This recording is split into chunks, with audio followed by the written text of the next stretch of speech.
یہ نہیں ہے کہ اس دور کے لوگوں نے بات مان لی تھی اور آج کے بندے مکر گئے، ایسا پکا منوایا کہ آج تک سارے وہیں پہ کھڑے ہیں کہ ہے وہ ہے وہ ہے۔ اب حجت کا کام کیا تھا؟ یہ اسے منواتے رہے، جو انہوں نے اسے منوایا اسے عبادت کہتے ہیں۔ تھوڑی سی مشکل بحث ہے لیکن نتیجہ بالکل آنے لگا ہے۔ یہ چاہتے تو خود کو سجدہ کروا سکتے تھے، ان کے سامنے پتھروں کو سجدہ ہو رہا تھا، ان کے سامنے آگ کو سجدہ ہو رہا تھا، ان کے سامنے شجر کو سجدہ ہو رہا تھا، انہوں نے سجدہ خود کو نہیں کروایا، انہوں نے خود سر سجدے میں رکھ دیا تاکہ پتا چلے کہ عبادت کا اصل حقدار وہ ہے۔ لوگوں نے کہا تم کسے جھکتے ہو؟ انہوں نے کہا وہ ہمارا اللہ ہے، وہ نظر نہیں آتا، ہم اس کی عبادت کرتے ہیں۔ لوگ ڈر گئے، لوگ جب یہ اس کی عبادت کرتے ہیں اس کا مطلب کوئی ان سے بھی بڑا ہے۔ لوگوں نے جھکنا شروع کر دیا، یہ عبادت سکھاتے رہے، یہ عبادت سکھاتے رہے، یہ عبادت سکھاتے رہے، یہ عبادت سکھاتے رہے۔ انہوں نے جھک جھک کے بتایا کہ عبادت کے طریقے کیا ہیں، انہوں نے بھوکے رہ رہ کے بتایا عبادت کے طریقے کیا ہیں، انہوں نے سفر کر کر کے بتایا عبادت کے طریقے کیا ہیں، یہ عبادت سکھاتے رہے۔ اس نے کہا میں احسان کا بدلہ تو دوں گا، یہ تو نہیں ہو سکتا کہ تم مجھے منواؤ اور میں تمہیں نہ منواؤں، تم عبادت سکھاؤ، میں درود پڑھ کے تمہاری عزت منواتا ہوں۔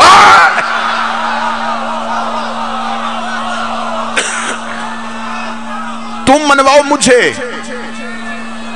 تم منواؤ مجھے، میں منواؤں گا تمہیں۔ میں عبادت نہیں کر سکتا، تعظیم تو کر سکتا ہوں، میں سکھاؤں گا تعظیم، تم سکھاؤ عبادت۔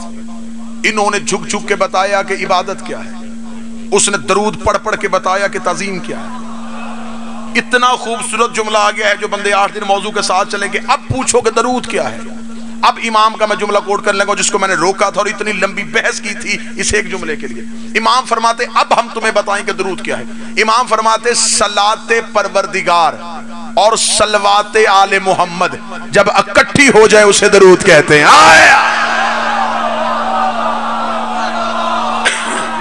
اللہ کی نماز، اللہ کی عبادت اور ہماری تعظیم یہ اکٹھی ہو اسے درود کہتے ہیں۔ اس لیے اس نے کہا درود کو نماز میں ضرور پڑھنا، کیونکہ تم نے اگر نماز میں تعظیم ہی نکال دی۔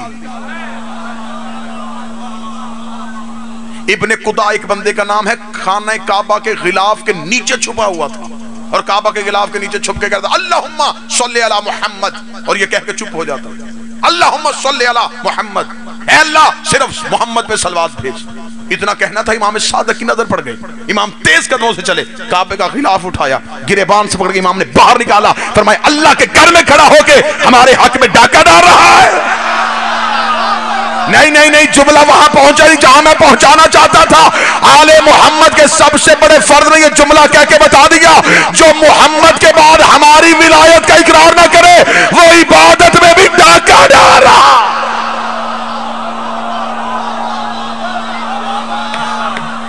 اللہ کے گھر میں کھڑا ہوگا،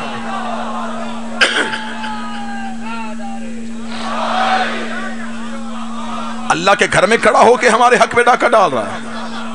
یہی وجہ ہے کہ امام فرماتے ہیں اعمال محمد کو چھوڑ کے جب کوئی بندہ نماز پڑھتا ہے، وہ نماز پڑھتا ہے، فرشتے اعمال میں لکھتے ہیں چوری،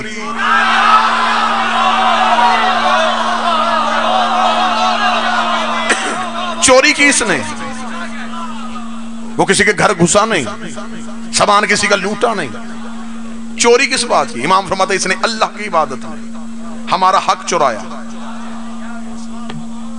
جملے معصوم کے نہ ثابت کروں گردن کٹواؤں، امام فرماتے علی ولی اللہ پڑھنے والوں کے لیے جملہ کہنے لگا جو آخری سرحد پہ چلے جاتے اور پھر وہاں سے واپس آتے ہیں، ان آخری سرحد کے مجاہدوں کے لیے جملہ کہنے لگا۔ امام فرماتے بندہ پڑھے لا الہ الا اللہ، اقرار محمد رسول اللہ نہ کرے، اللہ لا الہ الا اللہ بھی واپس لے لیتا ہے۔ امام فرماتے بندہ پڑھے محمد رسول اللہ، اقرار علی ولی اللہ نہ کرے، اللہ محمد رسول اللہ بھی واپس لے لیتا ہے۔ علم عباس ہے میری آنکھوں کے سامنے، امام فرماتے ہیں بندہ پڑھے علی ولی اللہ اور بطول کے دشمن پہ لعنت نہ کرے، اللہ علی ولی اللہ بھی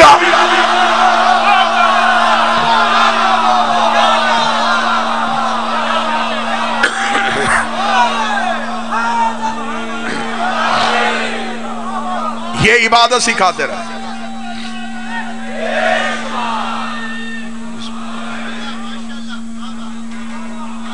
آج سارے کہتے ہیں کہ ہم ہیں اسلام پہ. اسلام نکلا ہے تسلیم. تسلیم کے مصدر کو اسلام کہتے ہیں. جہاں سے تسلیم کو مشتق کیا جائے اس مصدر کو اسلام کہتے ہیں. یعنی ہم نے تسلیم کر لیا کہ اللہ ہے.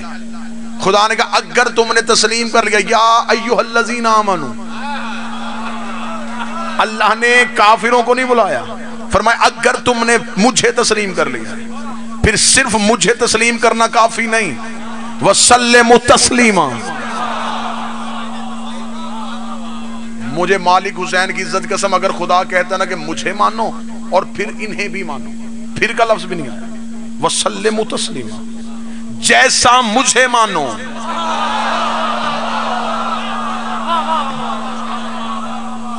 مجھ میں بھی شک نہ کرنا, ان پہ بھی شک نہ کرنا. دھیمے لہجے میں اونچا جملہ کہوں. کسی نے مولوی سے جا کے پوچھا ہے کہ میں نماز میں اللہ کا نام لے لوں. اللہ کا نام تسلیم کی منزل پہ, علی کا نام تحقیق کی منزل پہ.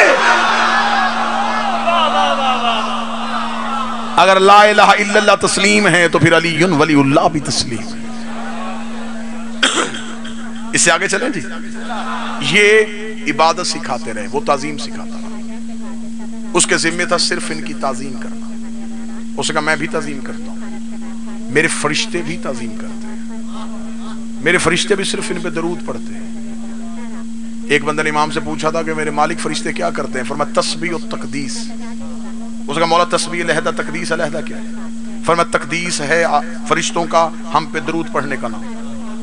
اس کا مولا پھر فرشتوں کی تسبیح کیا ہے؟ امام فرماتے جب فرشتے آپس میں ایک دوسرے سے ہمارے فضائل بیان کریں انہیں اللہ تسبیح میں شمار کرتا ہے. جب وہ ہم پہ درود پڑھیں اللہ اسے تقدیس میں شمار کرتا ہے.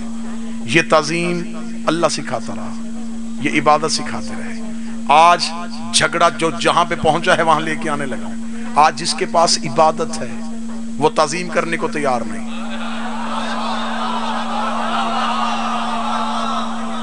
جس کے پاس تعظیم ہے وہ عبادت کرنے کو تیار نہیں. عبادت والا کہتا تعظیم کی ضرورت ہی نہیں, تعظیم والا کہتا عبادت کی ضرورت ہی نہیں. جبکہ عبادت اور تعظیم ہے صلو وسلمو. گفتگو اب نتیجے کے قریب آ رہی ہے. صلو اور وسلمو, عبادت بھی کرنی ہے تعظیم بھی کرنی ہے. عبادت بھی کرنی ہے تعظیم بھی کرنی ہے. کبھی عبادت اور تعظیم کو آپس میں لا کے نہ ٹکرانا. نماز افضل ہے کہ ماتم, روزہ افضل ہے یا عزاداری. تم نے ان دونوں کو علیحدہ کیا کیسے؟ جب خدا صلو کو وسلمو سے علیحدہ نہیں کر رہا تم نے ان کو علیحدہ کیوں کیا کہ نماز افضل ہے کہ ماتم؟ یہ ان دونوں میں یا کیسے آ گیا؟ نہیں, میرا خیال اب قریب نہیں ممبر کے. نماز افضل یا ماتم, یہ یا کہاں سے آیا؟ جب خدا نے صلو اور وسلمو کے درمیان کچھ نہیں رکھا. آج جس کے پاس عبادت ہے وہ تعظیم کرنے کو تیار نہیں, جس کے پاس تعظیم ہے وہ عبادت کرنے کو تیار نہیں. ایک ہی تصویر میں دونوں جھلک دکھانے لگا ہوں. مسجد تھی اللہ کی, عبادت میں تھا نبی, پشت پہ آ گئی تعظیم. عبادت نے کہا سر اٹھا, تعظیم نے کہا سر جھکا.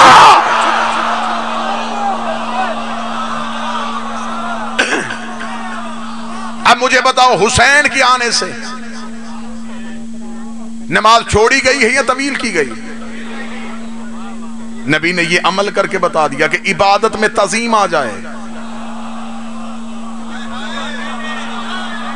چھوڑی نہیں جاتی, طویل ہوتی ہے. اور اس واقعے کو اتنا, اس کے بہتر راز ہیں, اتنے بہتر راز ہیں, سارے راز چھوڑ کے میری قوم کے بچوں کو واقعہ کر کے سنایا گیا. کھیلتے ہوئے حسین مسجد میں آ گئے. امامت کے ہاں کھیل نہیں ہوتا. ایک اور جملے کی یہاں پہ اصلاح کرنے لگا ہوں کہ پیچھے صحابہ سجدے میں تھے اور حسین ان کی گردنوں پہ پاؤں رکھتے ہوئے رسول کی پشت پہ آ گئے. واہ بھائی واہ, کسی صحابی کی گردن پہ حسین پاؤں رکھتا وہ علیہ السلام نہ ہو جاتا؟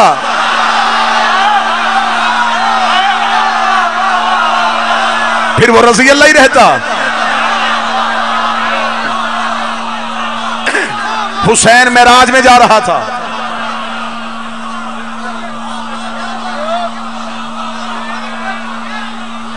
حسین نے وہیں پہ پاؤں رکھے۔ یہ بہت سی ایسی چیزیں ہیں جو غلط العام ہو گئی، جن کی تصحیح نہیں کی، غلط العام ہو گئی۔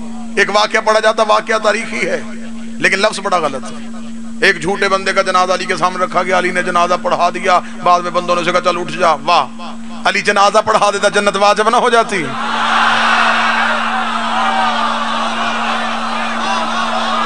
جس کا جنازہ ہی علی پڑھا دے، یہ واقعہ پڑھنے سے پہلے جنازے کی تکبیریں پڑھ لیتے کہ جنازے کی تکبیروں میں تو مانگی مغفرت جاتی۔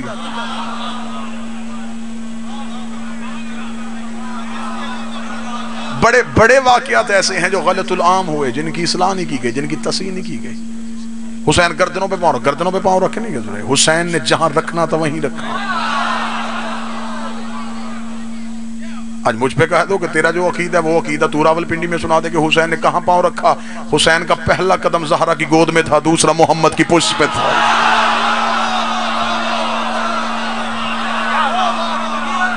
یہ ہے حسین کی مسجد الاحرام اور مسجد اقصی۔ ہائے ہائے ہائے ہائے، میں جملہ تیزی سے کہہ گیا، جس کا حق بنتا تھا اس نے قبول کیا۔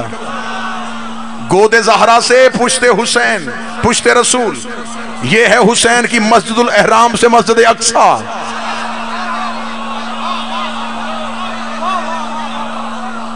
یہ ہے حسین کی معراج۔ حسین وہاں پہنچے جہاں حسین کو پہنچنا چاہیے تھا۔ جو سجدہ کر رہا تھا وہ اب تھا، جس کو کر رہا تھا وہ معبود تھا۔ دونوں کے درمیان آ کے حسین بیٹھ گیا۔ میرا بادشاہ مجھے طاقت دے دے، میرے پاس لفظ نہیں ہے، مجھے طاقت دے دے، میں ان کے سینے پہ جملہ لکھ کے واپس آ جاؤں۔ معبود کی ہو رہی تھی، عبد کر رہا تھا، درمیان میں آ کے حسین بیٹھ گیا۔ اوپر معبود تھا، نیچے عبد تھا۔ اوپر معبود تھا، نیچے عبد تھا۔ اوپر معبود تھا، نیچے عبد تھا۔ حسین نے کہا اب بتا، تو معبود ہے، یہ عبد ہے، میں کیا ہوں؟ فرمایا حسین پوچھنا چھوڑنا، تو ہے ابا عبداللہ۔ ہائے ہائے ہائے، تو ہے ابا عبداللہ۔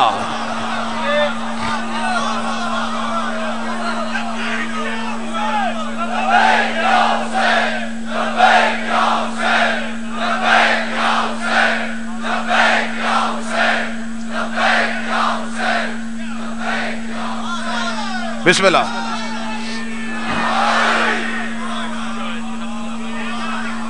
بالکل نتیجہ روکا میں نے، آپ کی داد کی آوازیں بلند ہوئی، میں نے اسی لیے نتیجہ وہیں پہ ہونٹوں پہ روک لیا۔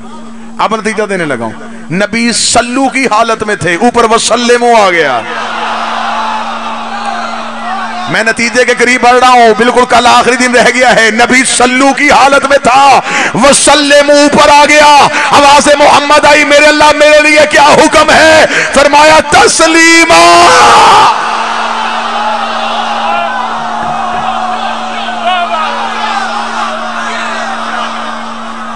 صلو سے وسلم علیحدہ نہیں ہوا۔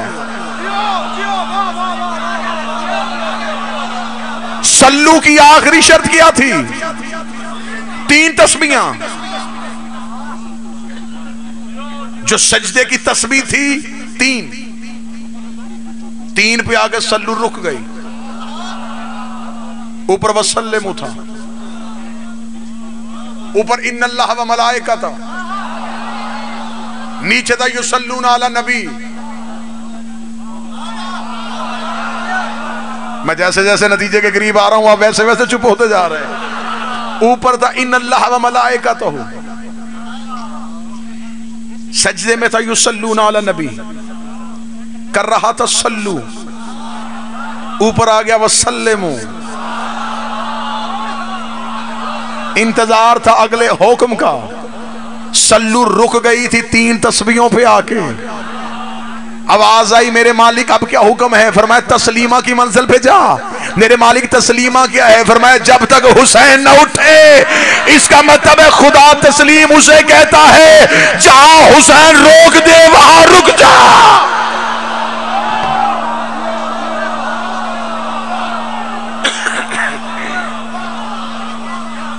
اس کا مطلب ہے آج پہلی منزل تسلیمہ کی ملی. تسلیمہ ہے حسین کے پیچھے. یہی وجہ ہے پڑھتے چلے جائیں گے اس کے اتنے راز کھلیں گے کہ ہم بادشاہ حسین کی عزت قسم یہ کانوں پہ ہاتھ. اتنے معرفت کے دروازے کھل گئے نا میرے سامنے, مجھے سمجھ نہیں آ رہی تھی کس دروازے سے اندر داخل ہو جاؤں. رسول صلو میں تھا, وسلمو آ گیا, فرمایا تسلیمہ کی منزل پہ جاؤ. رسول تسلیمہ کی منزل پہ گیا, حسین کے اترنے کا انتظار کیا. خدا نے کہا حسین دیکھ لیا, تو نے مجھے تسلیم کروانا ہے, میں نے تجھے کروایا ہے. مصائب نہیں پڑھ رہا, فضائل پڑھوں گا. کربلا کی 10 محرم اثر آئی, حسین نے لہو سے سلو کیا.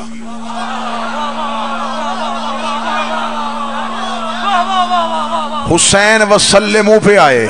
ادھر حسین کا وسلمو پہ آنا تھا, آواز پروردگار آئی حسین اب سجدے سے سر کیوں نہیں اٹھاتا؟ فرمایا میں تیرا قرضہ واپس کرنے لگا ہوں. تب وہ تسلیم کی منزل پہ آیا تھا, اب تو تسلیم کی منزل پہ آ.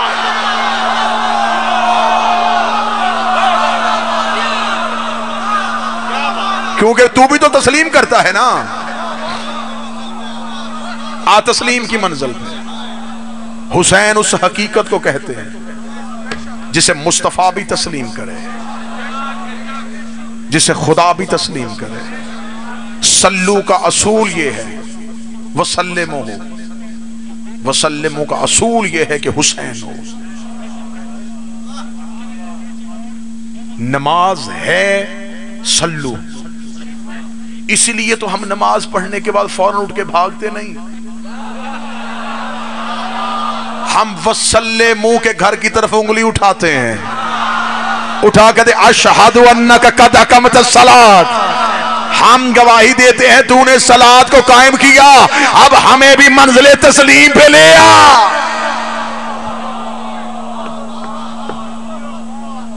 جن کے پاس صرف سلو ہے وہ سلو سے نکل گئے. سلو کے بعد انہوں نے وسلمو ادھر ادھر دیکھ کے کیا.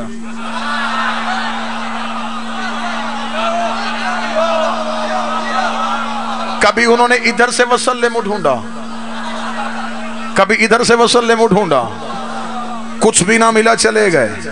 ہم نے سلو کیا, ہم نے وہیں پہ بیٹھے وسلمو کا اقرار کیا.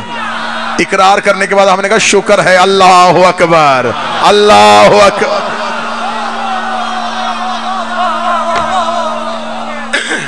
کتنی دفعہ اللہ اکبر کہا؟ نمازی بیٹھے بولو 3 دفعہ. پوچھو علماء سے 3 دفعہ کیوں کہا؟ سب سے پہلے نیت کی تھی تو 1 دفعہ. میں تو پہلے کا اتنے معرفت کے دروازے کھل رہے, سمجھ نہیں آ رہی کہاں سے جاؤں. جب پہلی تکبیرۃ الاحرام کہی تو صرف 1 دفعہ اللہ اکبر. جب بالکل نماز ختم کی اب 3 دفعہ اللہ اکبر اللہ اکبر اللہ اکبر. پہلی 1 اور دوسری آخری 3 میں راز کیا ہے؟ مصلی پہ آئے, نیت کی, سلو کی, پوری نماز پڑھی آل محمد کے لیے, تشہد میں دے دی ان کی گواہی. خدا نے کہا صرف گواہی دی ہے, تسلیم بھی کیا ہے. فرمایا لا الہ الا اللہ تسلیم, محمد رسول اللہ تسلیم, علی ولی اللہ تسلیم.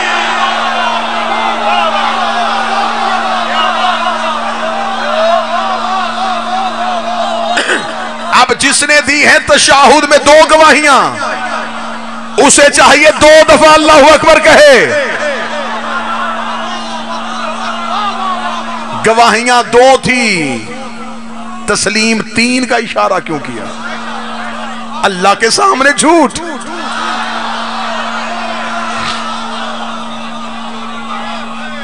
یہ ہے نماز میں چوری. ہم نے سلو کیا, وسلمو پہ آئے, پھر کہا شہادو ان لا الہ الا اللہ وحدہ لا شریک لہ یہ پہلا تسلیم تھا، اشہد ان محمد رسول اللہ، یہ دوسرا تسلیم تھا، اشہد ان علی ولی اللہ، یہ ہے تیسرا تسلیم۔ اب تینوں تسلیم ادھر نے قبول ہو گئے۔ خدا نے کہا میں بھی گواہی دینے لگا ہوں، تم نے بھی دے دی ہے، اب میں کرنے لگا ہوں تمہاری عبادت قبول، تم کرو میری کبریائی کا اعلان۔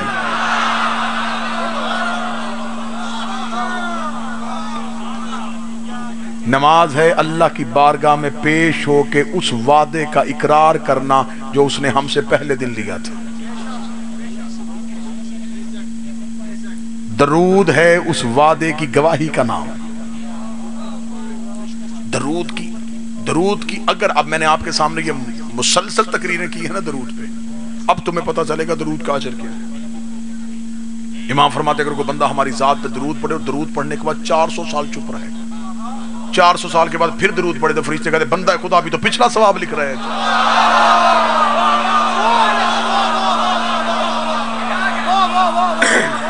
مولا فرماتے بندہ پڑھے درود معرفت کے ساتھ، پانی پہ چلے، ہوا میں اڑے، لیکن اگر زبان سے صرف عربی پڑھی تو پھر تمہیں کیا پتا تم نے پڑھا کیا ہے۔ بسم اللہ، ہوں ہاں تو گونگے بھی کرتے ہیں۔ اللہم صلی علی محمد وعلی محمد۔ جو راز بچ گئے انشاءاللہ کل والی آخری مجلس میں آپ کے سامنے بشرط زندگی و صحت وہ کھولے جائیں گے کہ آخر صلو کیا ہے اور تسلیم کی آخری منزل کیا ہے۔ معصوم فرماتے ہیں جب تم میں سے درود کے فضائل پڑھنے لگے تو پوری ایک مجلس گزر جائے فضیلت درود۔ امام کے جملے بالکل لفظ ہے امام کے۔ امام فرماتے جب کوئی شخص ہماری ذات پہ درود پڑھتا ہے تو کائنات کا ہر خشک و تر اس کے ساتھ درود پڑھتا ہے۔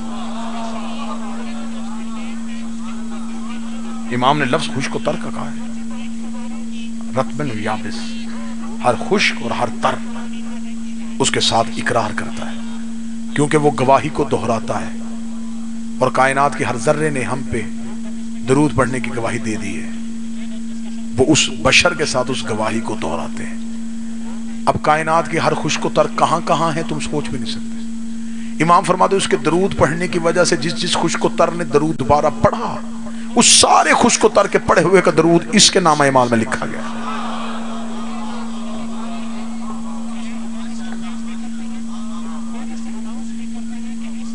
ایک شخص نے کہا مولا انسان کو زندگی میں بخشش کے لیے کیا کرنا چاہیے؟ امام نے کہا معرفت ہو تو زندگی میں ایک دفعہ پڑھا ہوا درود ہی کافی ہے۔ معرفت ہو، زندگی میں ایک دفعہ درود پڑھا اور پھر مر گیا، وہ ایک پڑھا ہوا درود ہی کافی ہے، پڑھا اگر معرفت کے ساتھ۔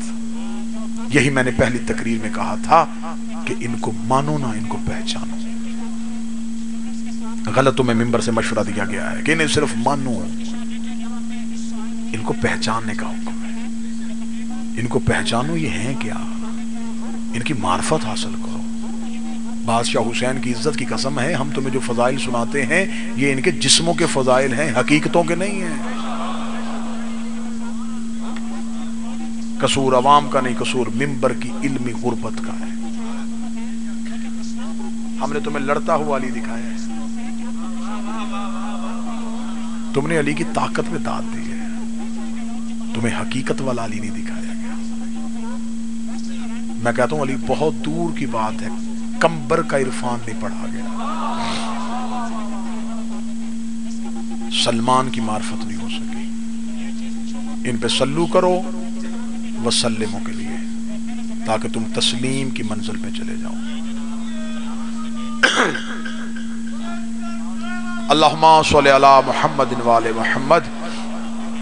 لوگوں کے پاس صرف ایک ہی جگہ ہے صلو والی، مسجد، وہاں جاتے ہیں صرف صلو کے لیے۔ تمہیں حسین نے کیا کرم کیا ہے، تمہیں حسین مجلس میں بلاتا ہے تسلیمہ کے لیے۔ تمہارے پاس صرف صلو نہیں، مجلس حسین کی صورت میں ایک جگہ ہے جہاں تم تسلیمہ کرتے ہو۔ تم تسلیمہ سب سے پہلا کیا کرتے ہو؟ تم آتے ہی زمین پہ بیٹھ جاتے ہو. یہ ہے تمہاری تسلیم کا پہلا زینہ. ہمیشہ بڑے کے سامنے زمین پہ بیٹھ جاتے ہیں. تم بیٹھ گئے اس کا مطلب تم نے پہلا تسلیم کر لیا. پھر منبر سے جو پڑھا گیا تمہارے چہرے پہ خوشی، کبھی آنسو، کبھی داد. یہ ہے تسلیم کی دوسری منزل. جتنی دیر منبر کے قریب بیٹھے رہے، مجلس شبیر میں بیٹھے رہے، تمہیں نہ گھر کا خیال آیا. رکھو سروں پہ قرآن، مجھے بول کے بتاؤ کیا نماز میں خیال نہیں آتے؟ جبکہ نیت کی تھی قربتاً اللہ کی. گھر کی فکر، کاروبار کی فکر، سوچ، وہم، خیالات، تصورات گھیرے میں. کیوں؟ تمہارے نفس میں کہیں نہ کہیں شیطان آتا ہے. وہ پوری کوشش کرتا ہے اس کا ذہن، نفس کو عبادت سے ہٹاؤں. وہ تمہارے نفس کو پھیرتا ہے. انسان کا نفس پھرتا ہے، اسے کہ جتنا بھی چاہے وہ اس کے قابو سے باہر نہ نکل سکا، اپنے نفس کو قابو میں نہ رکھ سکا. مجلس حسین میں بیٹھ کے تمہیں تصور کیوں نہیں آیا؟ اس لیے کہ یہاں ابلیس آ ہی نہیں سکتا.